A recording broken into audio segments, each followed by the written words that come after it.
know you. You're that jaywalking punk anarchist. Jaywalking punk anarchist. Hello, this is the Radical Reviewer taking a look at how to highlight a book.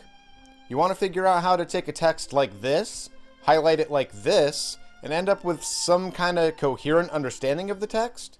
Well, this video is going to explain how I read a book, and how I note and annotate and break down a text. Let's use a book I recently finished reading, Imperialism, the Highest Stage of Capitalism by Vladimir Lenin, as an example. Well, first, when I'm reading a book, I always try to make sure I have a pen and a fine-tipped highlighter. I prefer pink, orange, blue, or green highlighters. I've noticed that light colors, especially yellow, seem to fade over time. Also, a lot of times markers work quite nicely, but of course test out any non-highlighter specific marker before using it. If I'm reading more than one book at a time, I use a different color highlighter for each book. This helps me keep the subjects separate in my brain. I also try and read two very different subjects to keep the two texts from getting confused in my brain. Last point here before we get into the nitty-gritty. I bring my books everywhere.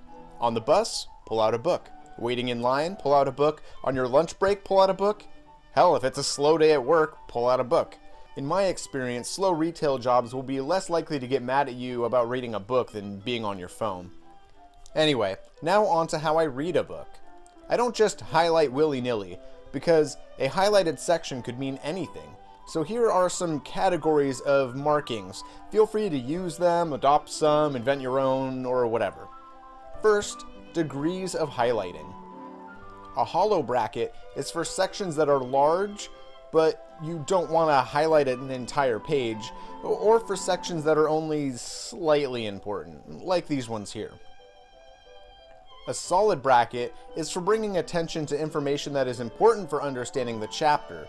For example, this bracket highlights a section explaining concentrations of capital and its link to economic crisis. And this is in a chapter titled Concentration of Production. A full highlight is for important information that needs more attention than information in brackets. A bracket with a highlighted section means that this bracketed area is about the highlighted section. This is about taking a chunk of text and distilling it to its key point. This is probably my most used form of highlighting because it's really helpful for summarizing sections of text. For example, here this section is, as the highlighting suggests, briefly explaining capitalism's transition into imperialism. And lastly, highlighting with an exclamation point is the most important because it contains key ideas for the chapter or key ideas for the text as a whole. For example, here in the text, Lenin literally states, one of the most important, if not the most important phenomenon. So this obviously is a key concept of the text, and it gets an exclamation point. Okay, now on to specifics.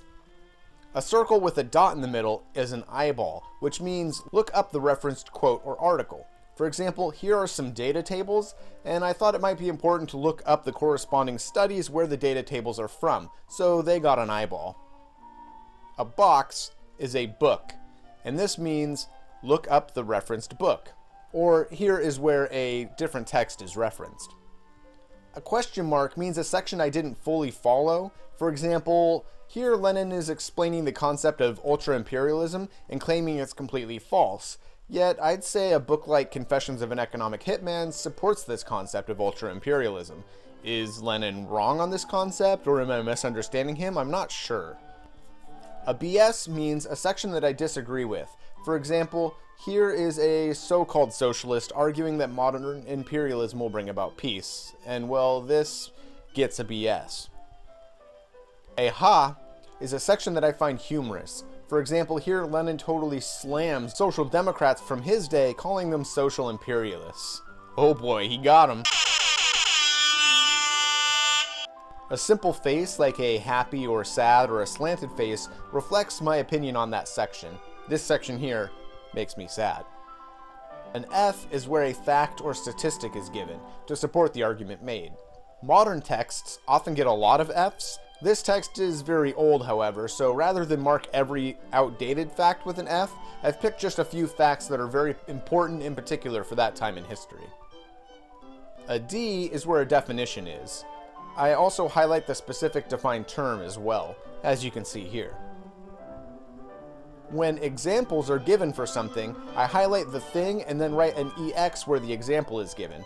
This marking usually ends up like this, with the highlighted section and the EX slightly underneath it. A quotation mark is to note a pertinent quote, whether by a quote or by the author themselves.